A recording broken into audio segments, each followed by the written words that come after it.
Hello everyone, it's me, Walter Norton of Botluck Productions. So when I wrote and recorded this video, the invasion of Ukraine had not happened. Yeah, so the jokes about Chernobyl and Stalker, yeah, that was written before the whole invasion happened. I have elected to keep them in the video, but if they are too problematic, I will re-edit the video and re-upload. Until then, enjoy the review.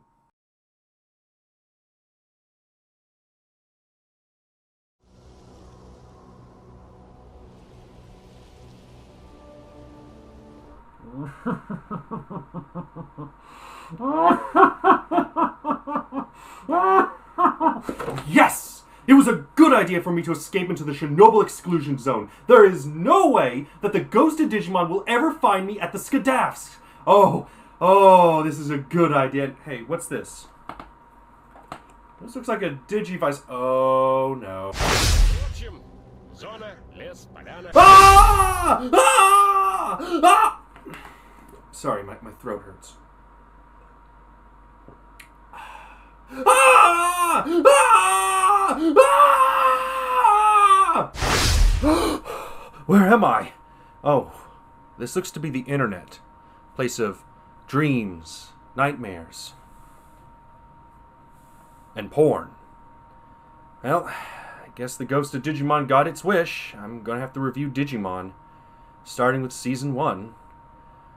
Oh, I'm going to hate Digimon Frontier.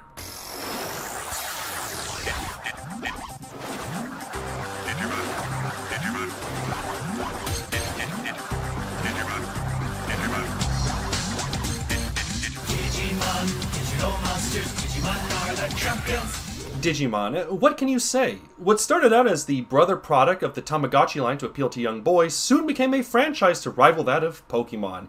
Yeah, it's had some bumps along the way, but this series still thrives. And to think, it all started from this 54-episode anime. You know, I remember watching this sporadically when I was a kid. I remember liking it. I wonder if nostalgia has clouded my memories of this show. Well, I guess one way to find out is to review this season. Oh, all 54 episodes of this. This is going to be a long ride. Well, I guess we gotta start. For those who don't want any spoilers, time code, just in case. Otherwise, let's begin with the story. So the year is, well, since O2 takes place in 2002, 3 years after the first season, I guess it's 1999, specifically the summer of 1999. All around the world, freak weather has been occurring, from snowstorms in the desert to scorching heat in normally cold areas. Makes one wonder if Al Gore was right. For our heroes Tai, Matt, Sora, Izzy, Mimi, Joe, and TK, wow, this is a large cast, this means a freak snowstorm at camp. Side note, I'll be using the English names because, well, it's what I grew up with, and it's easier to remember. Anyway, after a freak blizzard, our heroes go outside to see what appears to be the Aurora Borealis, insert Simpsons joke here. Confused, they soon see what appears to be light that hits near their feet. From the light comes strange devices, and then a tidal wave appears and scoops up all the kids. I mean, they did say the weather was acting funny. Waking up, the kids learn that they are in a strange and dangerous land, but they are not alone, for they are joined by their new friends, the Digimon. Digimon! Digital monsters! Kids love them, parents hate them. After being attacked by an evil Digimon, the kids watch as their Digimon digivolves into new Digimon. Trust me, the amount of Digi in this season gets worse. Or more accurately, into new forms. After defeating this Digimon, the kids learn about Digivolution through being attacked by more evil Digimon. Basically, when a kid gets attacked, their Digimon will turn into a stronger form to protect them, though they have to be careful because this requires energy. And another thing, but we'll get to that later. As the kids explore the world trying to get back home, they find things make no sense, from phones that speak gibberish, factories that build pointless items, to railroad crossings with invisible trains. The world appears to be random, or in the zone of alienation.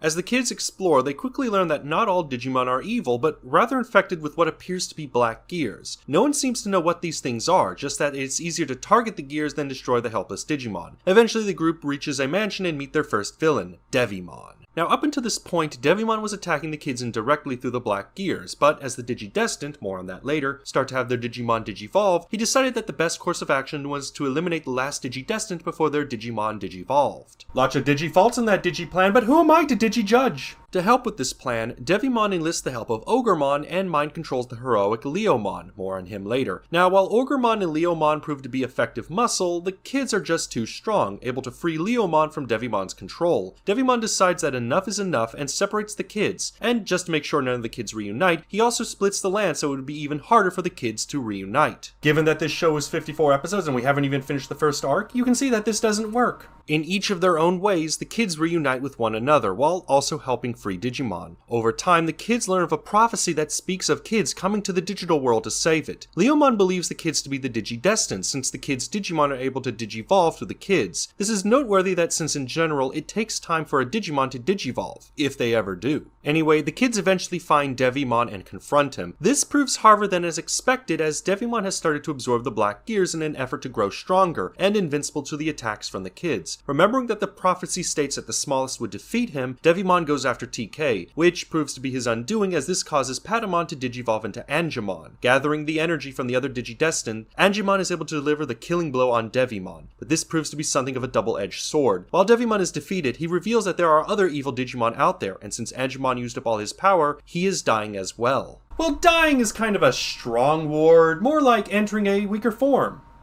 Called a Digi-Egg. So much Digi.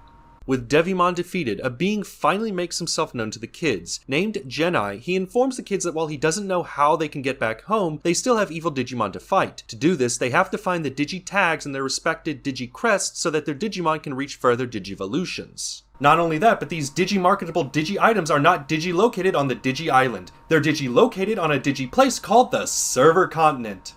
Because I guess Digi-Server was already taken.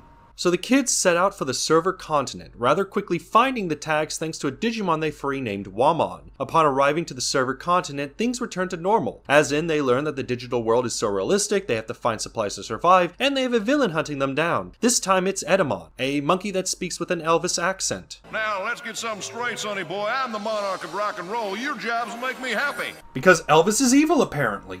As the tags are collected, the kids learn another element of Digivolution, that being that the energy the kids have affects how the Digimon digivolve. More specifically, each kid represents a different trait. If the child doesn't exhibit this trait correctly, this can cause corruption in the Digivolution, something Tai learns the hard way when Agumon becomes Skull Greymon. What's more, Izzy makes a startling revelation. See, up until this point, Izzy has been researching what he could on the digital world. Early on, he discovered that the digital world is living, or at the very least creates infinite energy. Now he realized that the digital world is connected to the human world. What happens in one world will affect the other. He also hypothesizes that since this is the digital world, they must be made of data, and that their real bodies must be back in the real world. It's not, but hey, you can't be Digi-right all the Digi-time. With this in mind, Tai decides that nothing really matters, that he can't get hurt since everything is just data. Izzy later has to clarify and remind him that whatever they do in this world will affect the other, which causes some doubt in Tai. At the same time, Adatamon contacts the kids and asks to be set free, only to betray the group and kidnap Sora as a means to copy the Crest so he can control the Digidestined and defeat Edamon.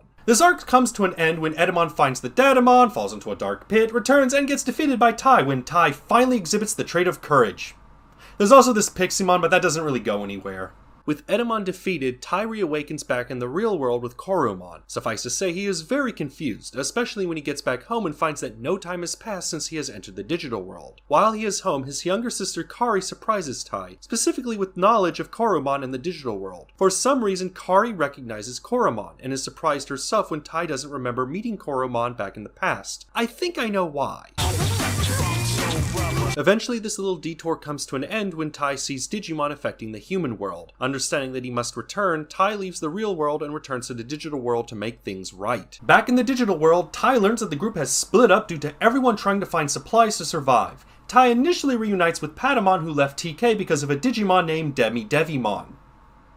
That is a stupid name. From here, the story is pretty much the kids reuniting with each other, while a few also unlock their crests and finally digivolve. This proves to be difficult as it's soon evident that Devimon is acting on the orders of someone stronger. As the group reunites, they soon all realize that Sora has not been found yet. No, wrong Sora. The reason? Sora has apparently been trying to help stop Devimon from accomplishing his goals by staying hidden. for some reason. I think it's to prevent Demi-Devimon from finding her, or because of Myotismon, Demi-Devimon's boss, from finding her. I don't know. Point is, she is hiding and wondering why she has the Crest of Love when she has such bad relations with her mother. It gets resolved and a Digivolution is unlocked. Eventually, the group confronts Myotismon and learns he plans to invade the real world. While they're doing their best to stop him, one of Myotismon's lieutenants proves to be too much of a match, one Gatomon. More on her later. Because of this cat, Myotismon and his army are able to enter the human world. Stuck in the digital world, the kids are contacted by Genai again, this time actually wanting the group to meet up with him. They do and learn that Myotismon is looking for the 8th child, because they're supposed to be a Digi-destined. This wasn't in the prophecy. Oh, wait,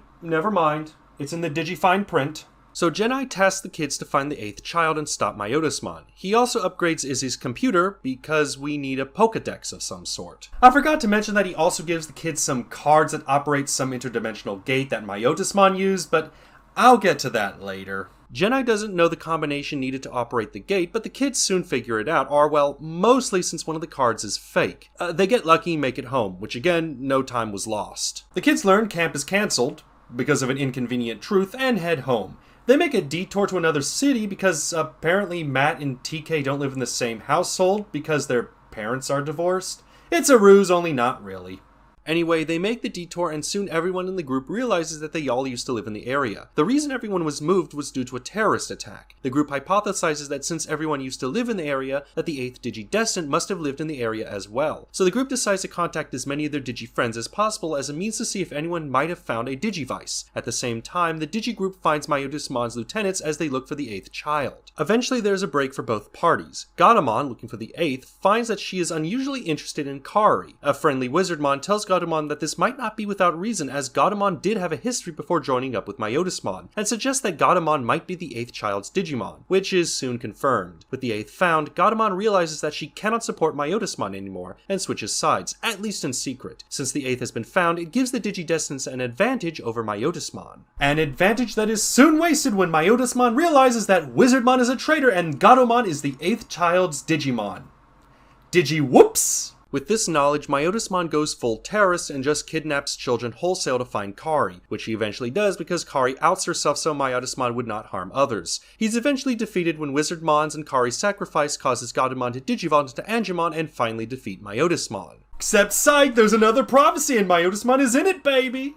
The prophecy goes into effect and Myotismon returns as Venom Myotismon. Reading the prophecy, the group learns that angels need to fire arrows at 2 loved ones of those they protect, or something. Basically, Angemon and Angewomon need to fire arrows at Matt and Tai, which they do, and that somehow allows Agumon and Gabumon to digivolve into War Greymon and Metal Garurumon. Because prophecy magic! Venom Myotismon is defeated, and this story is not yet over. So apparently the digital world is appearing in the skies of the real world, and the Digi-destined have to go back to the digital world to defeat the Dark Masters, because we need even more villains for this story.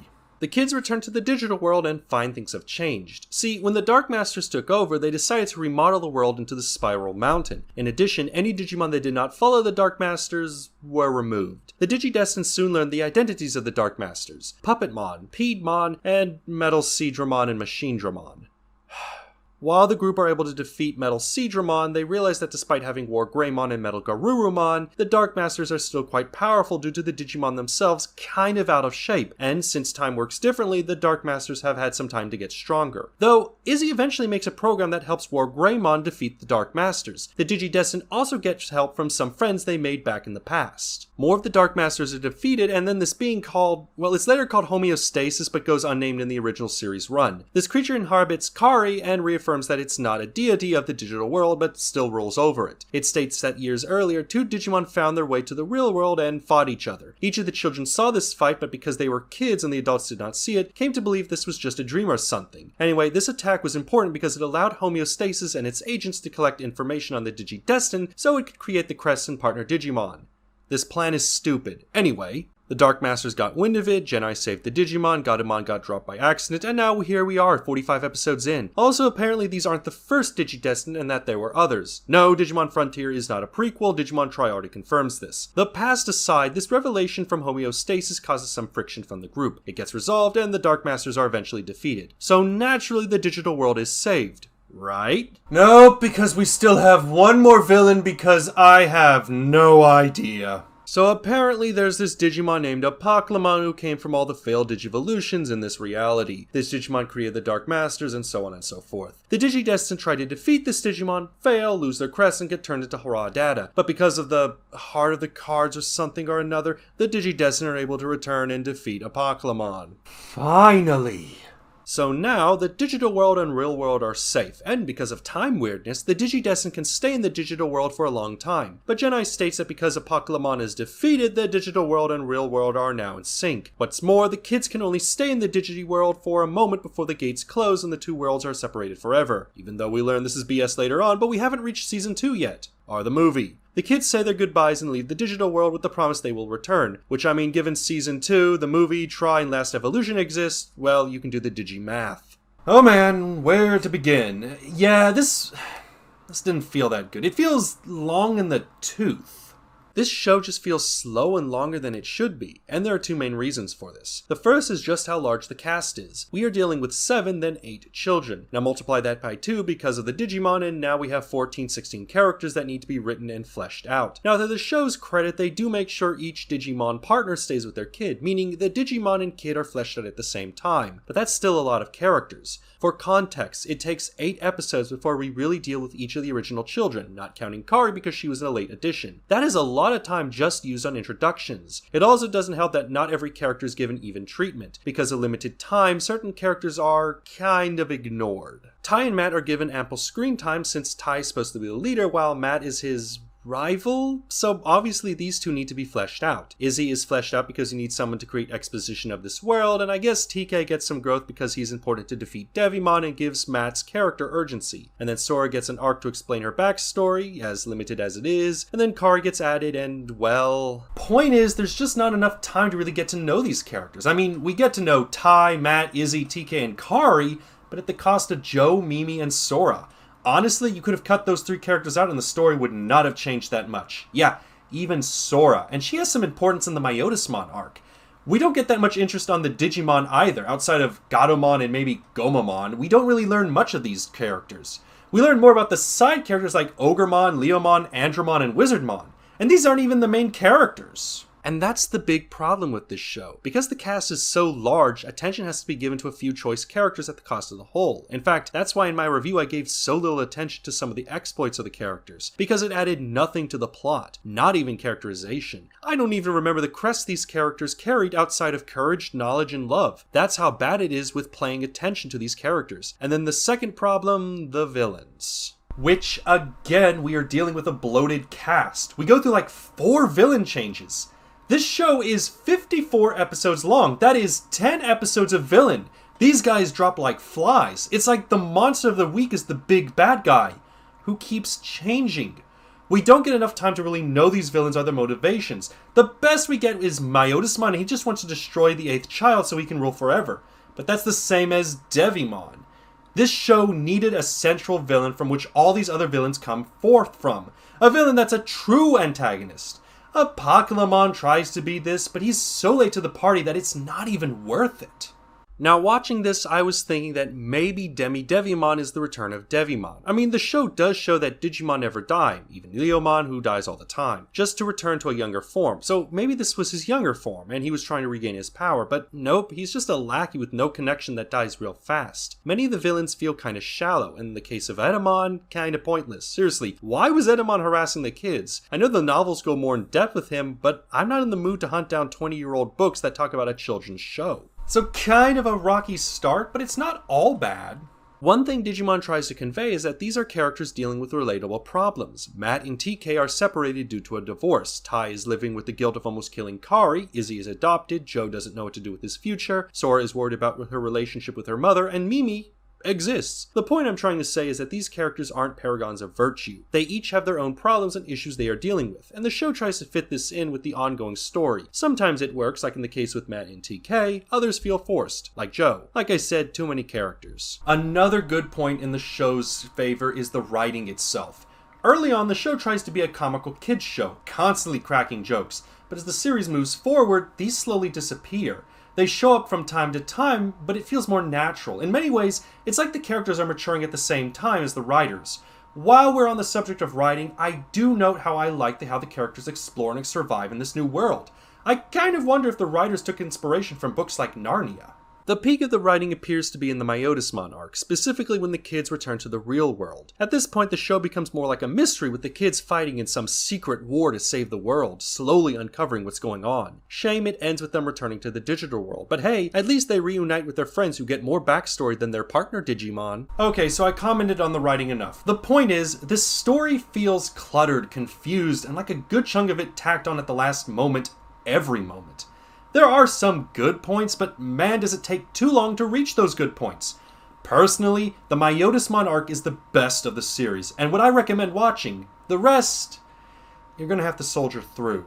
Guess it's time to go from the story to the characters, and man, it's uneven. Let's begin with Tai. Tai is supposed to be the leader and the holder of the Crest of Courage. His Digimon is Agumon. In my opinion, Tai is neither a leader or really that courageous. In fact, he's kind of bland. Tai only gets really good in the Edamon arc and the Dark Masters arc. The Edamon arc, which basically is let's see how Tai acts arc, we see him using the Crest incorrectly, which causes a corruption in the Digivolution. He does this by putting himself in harm's way to force a Digivolution. In another case, he takes it doesn't matter approach and pushes through a barrier that could have killed him. Now, bear in mind, he is supposed to represent courage, and what I think the show is trying to say is that courage is not just blindly putting yourself in danger or ignoring danger. Rather, it's recognizing the risks and moving forward for the good of others. In other words, you do things not for glory, but for others, even if it's risky. I give my life, not for honor, but for you. This is interesting because Tai seems to early on have an issue of just doing things. I mean, he almost caused his sister to die from pneumonia, all because he wanted to play soccer. So to see him go from light teasing to reuniting the group is some growth. Still not much of a leader in my opinion. In fact, he's just given the role in the Myotismon arc, and that's just to select cards. Tai really needed some more growing up. Courageous, yes, just no leader. Also, his relationship with Agumon was more of an ass-catch-him-with-Pikachu kind of thing. Not much to really say. Matt was Tai's rival, holder of the Crest of Friendship. His Digimon is Gabumon, and is the brother of TK. Matt had a lot of characterization. From the outset, he seemed more protective of his Digimon, actually getting in a fight with Tai when he teased Gabumon. Given that Matt is separated from TK due to his parents' divorce, it's easy to see why Matt is so protective. He doesn't see his baby brother all that often, and I kinda get the feeling Matt has few friends. I mean, the guy was stuck in the Cave of Darkness because he separated himself from the group. He even challenged Tai when he was wondering why Tai was the leader, and eventually left the group to wonder why he was given the Crest of Friendship, which I still wonder why. One thing I do like about Matt is his relationship with Gabumon. There's a sense of loyalty the two have for one another. When Matt leaves the group and challenges Tai, Gabumon is right there, ready to support Matt's decision. This is a dynamic that none of the characters have, and I like this. And it makes Gabumon trying to help Matt out of the dark place seem more like one comrade helping another during their dark time.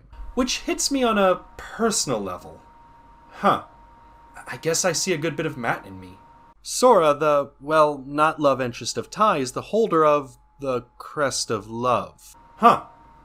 Interesting. Her Digimon is Biyomon. I don't have much to say. I think the idea for Sora was that she was supposed to represent one's love for friends. She did keep herself hidden to help the group when Myotismon was trying to split the group, and she was criticized by Biyomon for being too protective like her mom. I guess it's the whole if you love something you'll let it go kind of thing, but man, that is rather shallow if that was the idea. I guess she was trying to show love by staying hidden, but that still makes no sense to me. There is her whole thing of having a strained relationship with her mom. That doesn't really go anywhere. She represents love, but not a love interest. She loves her mom, but doesn't want to follow in her footsteps. I'm confused. Point is, I don't know what they were going for with Sora. Maybe she's the team mom, I guess?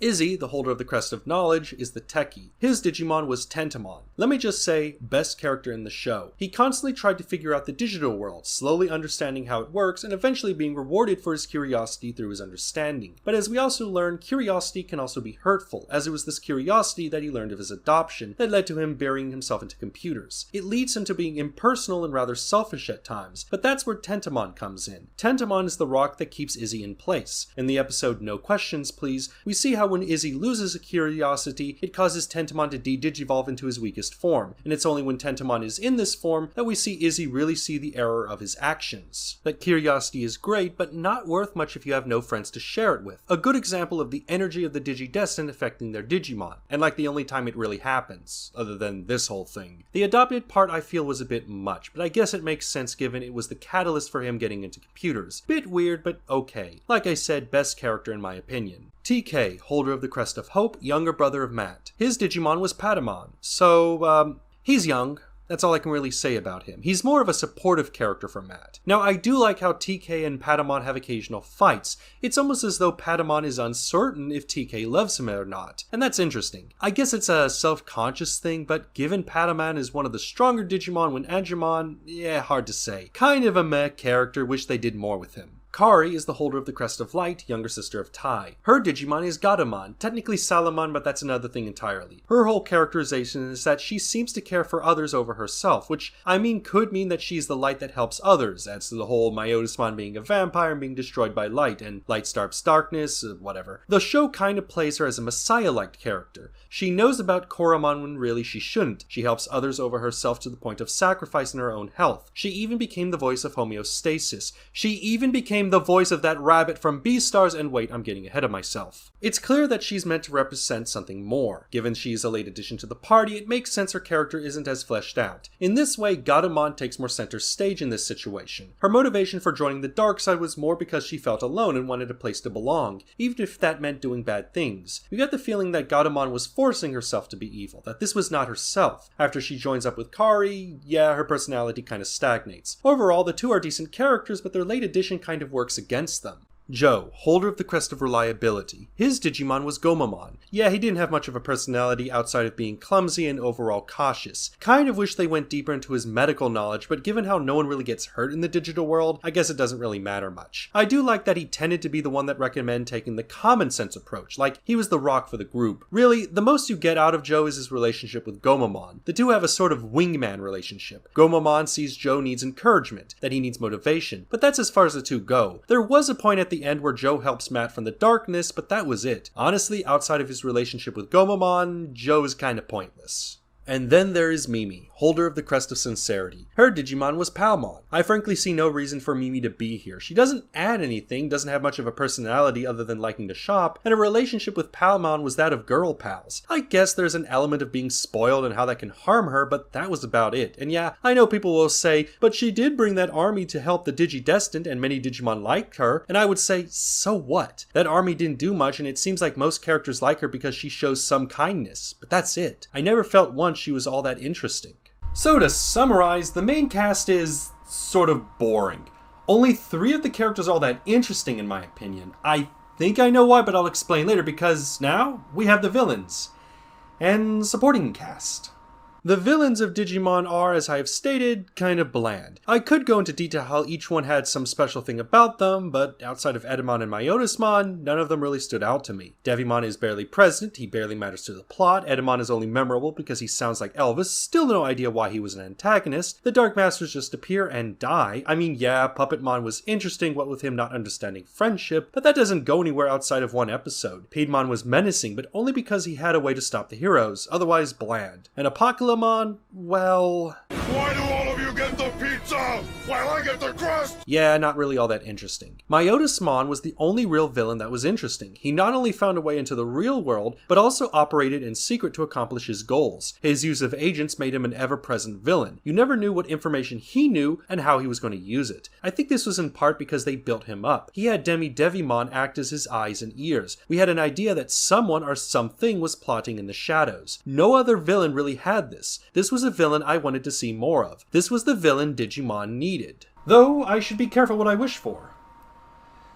Oh, Season 2. Honestly, they should have finished with Myotismon. He was fleshed out, a clear threat, and had a presence that was built up. The rest of the cast was... Most of the side villains were Monsters of the Week kind of fare. None of them really that memorable. The parents of the kids were... It was interesting to see Matt and TK's father try and figure out why things were happening, but otherwise, not much to really say. I like how the Digimon that the characters saved early on come back to assist them, and how even Ogremon helped the cast at the end. Leomon was there. Given how he has a reputation of, well, not surviving, kind of interesting to see he survives this time, technically. Might need to put up that Leomon dies counter. Maybe another time, but anyway, then there's Genai and homeostasis. Oh, this is a doozy. Genai is a bit of an off character. I think he's supposed to be something of a mentor figure, only he doesn't really mentor other than just telling the kids to go here or there. Given he was responsible for saving the Digimon and recognizing the appearance of Apocalypse, you kinda get the feeling he had some ulterior motive, like he's in some conspiracy or something. I think it would have been better if they said he was from the human world, that he chose not to go back because the world had changed so much. As is, they use him like a budget Yoda. Like, what was the point of giving the cards with the fake card among them? He was one of the guys working in the same room as the table the cards use. Was he trying to test the characters? Was he that kind of teacher? I suspect so. It is stated that Leomon suspects Devimon was kind of a test to see if the characters were the Digi-destined, but that makes no sense given homeostasis and how it collected the data on the kids to save the digital world. It feels like things weren't exactly thought out. Also, homeostasis, not really needed. You already have Genai, have him give all the explanation of things in the past. We don't need the machine spirit informing the kids of their destiny when a digital not human is present who can do the same thing. So yeah, characters are all over the place. Some are well made, most are undercooked, and others are questionable in their use. Now, when it comes to voicing the characters, the show did a decent job. And I do mean decent. There wasn't that many voices that stood out, and at times it was difficult to determine what character was talking at what time. It doesn't help that many of the side villains have character-esque voices. Remember how I complained that Edamon had an Elvis voice? Well, most of the characters tend to have similar voices, often impersonating well-known actors. It's decent enough for one-off villains. As for the main cast, well, it depends. I won't lie, this is a situation where the cast was forgettable. The voices just kinda jumble with each other that after a while, you kinda get confused who was speaking. Don't get me wrong, you knew who was speaking, but no one really had that unique of a voice. Normally, I'm not voice blind. I can identify voices easily, but this was a situation where unless I really paid attention, the voices just melded together. And that's a problem if this is happening to your main cast. The only exception to this was Laura J. Miller as Kari and Eddie Merriman as Gatomon. Laura gives, in my opinion, the best performance in the show, really capturing the character of a small girl prone to being sick. In fact, her voice is so memorable that to this day, I still hear it from time to time. I remember hearing it in the anime Lucky Star and recently in the show The Ghost and Molly McGee. This was one voice that to this day, I think is perfect for the role. Eddie Merriman, on the other hand, I remember due to how her voice changed. Early on, she would really push the purring sound of Gatomon, making the character sound like a gimmicky cat. But once Gatomon became a hero, this was dropped.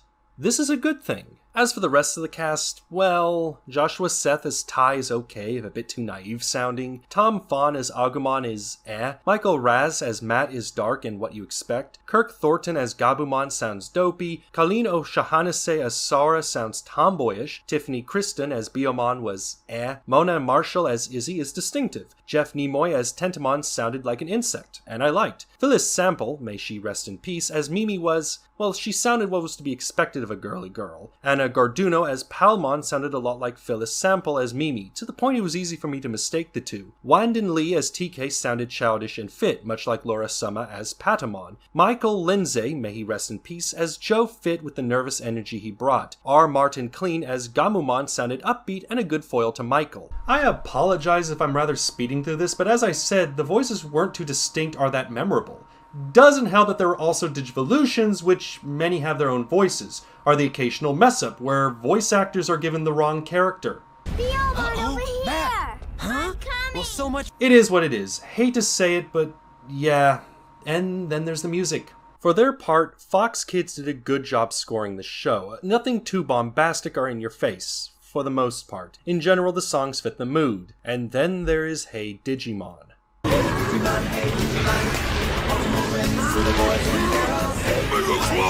Just what is this thing? It's generally played when the Digimon digivolve into their ultimate form, and when this plays, it just kills the mood. Like, why is it even added in? Did a summer camp counselor get taken in with them? Hey kids, it's your camp counselor. I see you're fighting that digital monster. Just let me go find my 6-string and start playing some campfire songs. The only time it's properly used is in the final episode when the Digidestined leave the digital world. Every other time, just no. As for art direction, they did a good job. The backgrounds of the digital world give this almost fantasy vibe to the world. I like the almost watercolor look the world has, a stark contrast to the harsh designs of the Digimon. It oddly fits. I also like the early computer graphics they use. Fits the digital aesthetic, especially when Agumon and Gabumon go into Wargreymon and Metalgarurumon. That still holds up even years later. So, I guess I might as well go into the production of this thing.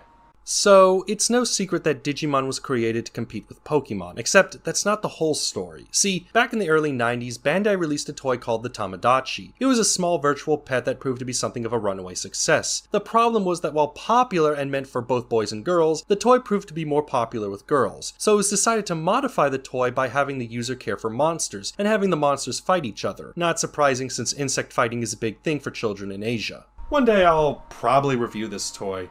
But back to the review. To help promote the toy, Bandai worked with Toei Animation to make a film based on the toy. Work began on said film, but once the storyboards were finished, Bandai later added that they wanted a 13-episode anime, which later became a 54-episode anime when the show proved to be quite popular. As for the movie, it premiered in Japan at the 1999 Toei Animation Fair alongside Yu-Gi-Oh! And Dr. Slump. What's interesting about this movie is that it premiered one day before the series began, which I gotta say is one way to promote a TV show. Now, I would go into depth about this movie, but I need more material for my next review. Just know that this film was well regarded. But yeah, this series was intended to be a movie turned into a 13-episode anime and then a 54-episode show. I think we can see why the story feels so long in the tooth with characters that have inconsistent attention. Anyway, the series used music composed by Takanori Arasawa, who apparently also used recycled and remixed versions of songs from Sailor Moon, Sailor Stars. Other artists include the likes of, and I apologize if I'm mispronouncing their names, Ayumi Miyazaki, Toshiko Fujita, and Koji Wada. Wada in particular would go on to become known for their hit song, Butterfly, which I have listened to.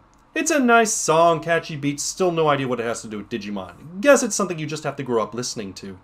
Digimon would be picked up by Saban of Power Rangers fame to be aired on Fox Kids. The anime was edited to appease to a younger audience. Initially, this was giving the show a comical dub, but as the series continued, the team decided to stick closer to the original source material. The soundtrack was replaced with music composed by Yudi Harpez and Shuki Levy, who apparently used music from Starcom, Princess Sissy, Masked Rider, and Spider-Man, of all places. Though what those songs are, I have no idea. Of note is Paul Gordon, who had composed the main theme song, which I like. He also composed Hey Digimon, which, well... Why? This series would go on to be well liked by Fox Kids, becoming its answer to Pokemon. Remember, this was the late 90s and everyone was searching for the next monster show from Japan. For Fox, Digimon was their answer, and man was it a good one. The show was well regarded by the network that shows like Godzilla the animated series never finished their run due to Fox allocating more time for Digimon. Viewers also seemed to like the series.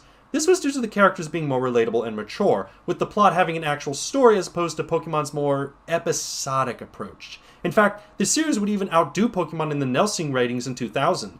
Regardless, this show would become a cash cow for both Saban and Fox Kids. Interesting to note was that Digimon also had a fan base in Europe. Though information is limited, from what I can gather, the show apparently was well regarded in Spain. In fact, many of the production crew in Spain thought the series would just be another copy of Pokemon, until Digimon was picked up by the national television service, something not even Pokemon would accomplish. With that all said and done, what about the legacy of Digimon Adventure? Well, you tell me. The series would go on to have a movie, more on that for another time, a sequel series, and a comic book series. When Disney, in a rather hilarious and hindsight move, bought Saban, Digimon was part of that purchase. Season 1 would go to rerun on Toon Disney, later Jetix, and even Disney XD as late as 2010-ish. Information's a bit sketchy. A PSP game that recounts the events of Adventure was released in 2013. For the 15th anniversary of the show, a 6-part miniseries called Digimon Tri was released that continued the story. Then, in 2020, Digimon Adventure Last Evolution Kazuna was released that acted as a finale to the series.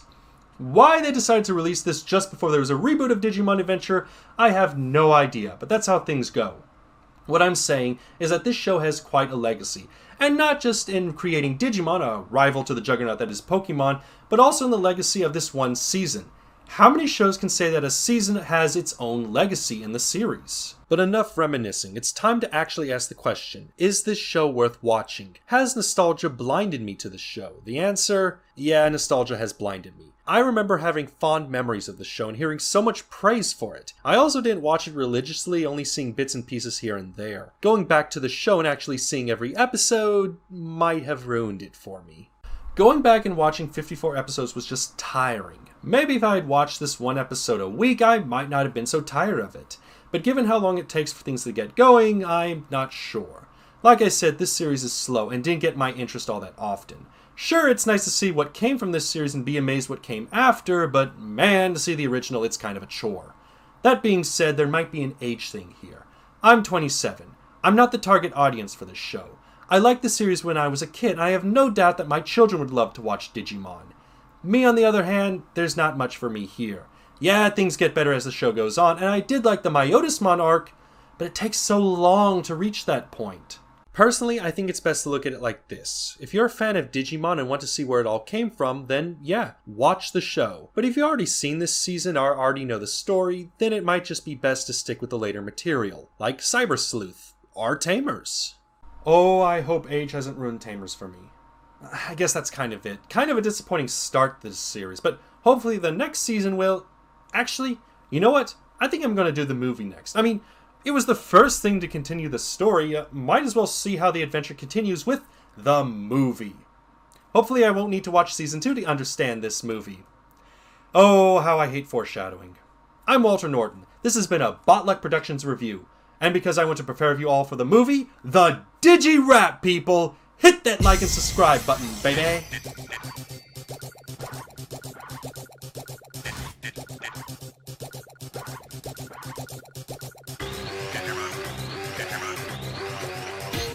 The Digi-Volution is up and running. Did you see? Did you hear? Did you know what's coming? A Digi-Destiny starts today. Let me